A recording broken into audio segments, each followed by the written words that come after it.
রাবি প্রশাসন ৪ থেকে ১৩ তারিখ পর্যন্ত ১০ দিনের যে হল বন্ধের বিজ্ঞপ্তি দিয়েছে, সেটা দেওয়ার আগে সাধারণ শিক্ষার্থীর কথা কতটা ভেবেছে?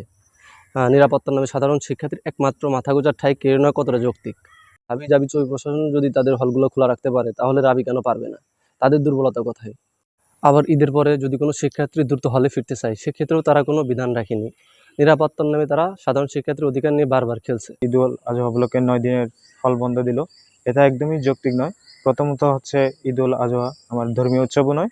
দ্বিতীয়ত হচ্ছে আমার বাড়ি রাঙামাটি হয়, রাজশাহী থেকে রাঙামাটির দূরত্ব অনেক, এবং আমার যাতায়াত খরচ অনেক লাগে। তো এবং আমার সেই সাথে আমার আর্থিক সংকট থাকায় আমি এইবারে ঈদে বাসায় যেতে পারছি না, এজন্য আমার হলে থাকতে হবে। প্রশাসন আমাকে নিরাপত্তা দিতে অস্বীকার করেছে। রাজশাহী বিশ্ববিদ্যালয় প্রশাসন রিসেন্টলি কয়েকটা এমন সিদ্ধান্ত নিচ্ছে যেগুলা রাজশাহী বিশ্ববিদ্যালয় সহ মানে পাবলিক বিশ্ববিদ্যালয়ের সাথে মানে নীতিগত সিদ্ধান্তের সাথে সাংঘর্ষিক কিছু সিদ্ধান্ত। যেমন দেখা যাচ্ছে যে এই বিগত দুই ঈদে হল কে বন্ধ ঘোষণা করা হচ্ছে। এখানে মানে গত ঈদে যখন আমরা মুভ করলাম, গত ঈদে ভিসি মহোদয়ের কাছে গেলাম, ৬৪ জনের তালিকা নিয়ে গেলাম যে স্যার এদের বিভিন্ন ধরনের সমস্যা আছে। সবাইকে তো সবার সব সমস্যা তো আর ওপেনলি বলার মতো না। কারো সমস্যা আছে, সেই মানুষটা এতিম, থাকতেই পারে। কারো আছে পরীক্ষা, কেউ আছে যে বাসায় যাওয়ার মতো পরিস্থিতি নাই। রাজশাহী বিশ্ববিদ্যালয়ে যারা নিরাপত্তা দেয়, এই নিরাপত্তা প্রহরীরা কিন্তু আসলে নিরাপত্তা মানে এই হলগুলা বন্ধ থাকার পরেও কিন্তু এখানে ৫০ থেকে ৬০ জন যারা পুরো সময় ছুটির সময় তারা ক্যাম্পাসে তারা ডিউটি করবে। তাহলে আল্টিমেট কোন নিরাপত্তার কথা তারা বলতেছে? তো হলগুলোতে এমনিতেই এবং হলে বিভিন্ন সময় নোটিশ দেখতেছি আমরা যে নিজেদের জিনিসপত্রের নিরাপত্তা দিতে হবে। তাহলে মেসে থাকতে আমার কি সমস্যা ছিল? আমার যদি আমার জীবনের নিরাপত্তা থেকে শুরু করে আমার জিনিসপত্রের নিরাপত্তাও যদি আমার নিজেকে বহন করা লাগে, তাহলে আল্টিমেটলি আমার মেসের থেকে আমার হলের এক্সট্রা সুবিধা কি? আমরা যখন ফার্স্ট ইয়ারে আসছি তখন আমরা একটা জিনিসই সবসময় মাথায় রাখতাম যে মানে মেসের থেকে হলের আলাদা যে ব্যাপারটা সেটা হচ্ছে যে একটা মেলবন্ধন থাকে এবং জিনিসপত্রের নিরাপত্তা থাকে, জানমালের একটা নিরাপত্তা থাকে। কিন্তু এখানে এখনকার প্রশাসনের যে সিদ্ধান্ত এবং তাদের যে যুক্তিগুলা, এগুলো আমাদেরকে সম্পূর্ণ মানে ভুল একটা ধারণা দেয়।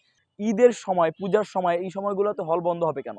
আমাদের হিন্দু ভাইয়েরা তারা আল্টিমেট হল ছেড়ে কোথায় যাবে? এটা তাদের সাথে বেইনসাফ করা হচ্ছে কিনা? টানা সপ্তমবারের মতো বেস্ট টিস্যু পেপার ব্র্যান্ড হিসেবে স্বীকৃতি পেয়েছে বসুন্ধরা টিস্যু। অন্যান্য চারটা বিশ্ববিদ্যালয়ের মধ্যে প্রধান স্বায়ত্তশাসিত ৪টা বিশ্ববিদ্যালয়ের ৩টাই হল খোলা থাকতেছে এবং হলে অবস্থানকারী শিক্ষার্থীদের জন্য পর্যাপ্ত পরিমাণ ঈদ আনন্দ উপভোগের ব্যবস্থা থাকতেছে তাদের জন্য। সেই জায়গায় আমাদের এখানে নিরাপত্তা দেওয়া যাচ্ছে না এবং গত ঈদে সবথেকে দুঃখজনক ব্যাপার হলো রাজশাহী বিশ্ববিদ্যালয়ের ৪ জন শিক্ষার্থী যারা ঢাকা বিশ্ববিদ্যালয়ের বন্ধুদের সাথে ঈদ করতে হয়েছে। এই জিনিসগুলো আসলেই আমাদের জন্য as a Rajshahi university student আমাদের জন্য খুবই লজ্জার। বিশ্ববিদ্যালয় প্রশাসন ঈদুল আজহা উপলক্ষে যে হলগুলো বন্ধ রাখার সিদ্ধান্ত নিয়েছে সেগুলো আসলে উচিত হয়নি বলে আমার মনে হয়। আর ঈদের পরপরই অনেকের হয়তো পরীক্ষা থাকবে, আমারও পরীক্ষা আছে। তো ওই হিসেবে আমার পড়াশোনা বাসায় গিয়ে কতটুকু হবে সেটা নিয়ে আমি শঙ্কিত। এছাড়াও অনেক ভাইরা, বড় ভাইরা চাকরির জন্য প্রিপারেশন নেয়। তাদের আসলে প্রিপারেশনে ঘাটতি পড়তে পারে।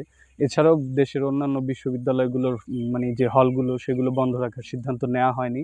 এক্ষেত্রে আমাদের বিশ্ববিদ্যালয়ে আমরা দেখতে পাচ্ছি যে ৫ তারিখ থেকে ১৩ তারিখ পর্যন্ত একটা বিশাল বন্ধ দেওয়া হবে, যেখানে শিক্ষার্থীরা চাইলেও ৭ তারিখে ঈদ হওয়ার পরও বিশ্ববিদ্যালয়ের শিক্ষার্থীরা চাইলেও খুব তাড়াতাড়ি হলে ফিরতে পারবে না, এমনকি তাদের পড়াশোনায় মনোযোগ দিতে পারবে না। এইগুলো আসলে খুব ভাববার বিষয়, যে শিক্ষার্থীদের কথা বিবেচনা রেখে হল প্রশাসনের সিদ্ধান্তগুলো নেওয়া উচিত ছিল। এটা একটা অটোনমাস ইউনিভার্সিটি, সেখানে আমরা দেখেছি অন্যান্য যে বিশ্ববিদ্যালয়গুলো আছে, জাবি বলেন বা চট্টগ্রাম বলেন, তারা এরকম কোনো সিদ্ধান্ত নেয়নি যেগুলা স্টুডেন্টের এগেনস্টে চলে যায়। আমরা যে বিষয়টা এক্সপেক্ট করছিলাম আমাদের বিশ্ববিদ্যালয় প্রশাসন হয়তো বা মানে স্টুডেন্ট যে ফ্রেন্ডলি হবে, বাট আমাদেরকে বারবারই ওনারা হতাশ করতেছে। গত ঈদেও আমরা দেখেছি এই বিষয়টা, এই ঈদেও আমরা এই বিষয়টা দেখতেছি। কিন্তু আমাদের যে যারা আমরা হলে থাকবো, যেমন আমি যদি আমার বিষয়টা বলি, আমার কিন্তু অনেকগুলা সমস্যা বা অনেকগুলো কারণে আমার কিন্তু বাড়িতে যাওয়া হচ্ছে না। কেন যাওয়া হচ্ছে না? দেখেন, আমার যে ডিস্টেন্সটা, একটা হিউজ একটা ডিস্টেন্স। আমার লোকেশন হচ্ছে নেত্রকোনা। সেই জায়গা থেকে যে এই জায়গাটা আমাকে যাওয়া আসার যে একটা হিউজ খরচ, তারপরে যে আমার চাকরির প্রিপারেশন, আমি IELTS এর প্রিপারেশন নিচ্ছি, আমি একটা ব্যারিস্টার কোর্স করতেছি, তারপরে আমার যে একটা ইন্টার্নশিপ চলতেছে, ইন্টার্নশিপের যে সময়টুকু আমাকে মানে দেওয়া হয়েছে বাইন্ডিং করে, আমাকে রিপোর্টটাকে সাবমিট করতে হবে। সেটা কিন্তু দেখেন আপনার হল যে খোলা হবে, হলটা কিন্তু খোলা হবে আপনার 13 তারিখ, মানে 14 তারিখ থেকে অফিসিয়ালি স্টার্ট হবে। আর আমার রিপোর্টটা জমা দিতে হবে 25 তারিখে। এই যে 10 দিন বা 11 দিনের মধ্যে আমার রিপোর্টটা সাবমিট করা কিন্তু কখনোই পসিবল না। আমি যদি বাড়িতে চলে যাই তাহলে সেক্ষেত্রে কিন্তু আমার বিভিন্ন কাজে আমি ব্যস্ত হয়ে যাচ্ছি।